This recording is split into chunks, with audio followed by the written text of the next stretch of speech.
All right, so this is the 22nd video under the Maybe series and the 8th under M&A, and this is the intro video to M&A for the Maybe series. So just to remind you guys, the Maybe series are a number of questions that I've compiled that I would say that you might get during your investment banking recruiting process. So I would say they're definitely lower priority than the definitelys and the probablys, as those are questions that you will definitely get and probably get during your investment banking recruiting process. But I do think that a lot of these concepts are still really, really important, right? So let's look at kind of the number of questions that we'll be covering here. It's not too many. I believe it's 4. So the first is, when is earnings per share, like accretion slash dilution, not important? Right? This is actually relatively common.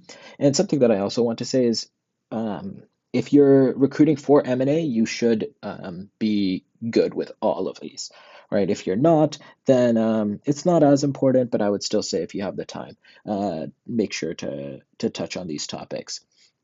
Right now, the next we're going to be talking about deferred tax assets and deferred tax liabilities in M&A transactions. So this kind of goes hand in hand with write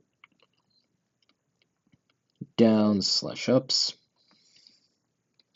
Then we're going to talk about overstated synergies, right? Why do merger models typically overstate synergies? Which types of synergies are more likely to be overstated? And then lastly, we're going to talk about a merger math example.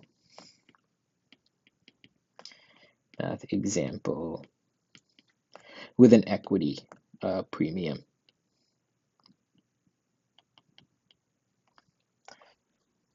That the market doesn't like, right? So those are the 4 main topics, and yeah, let's jump into it.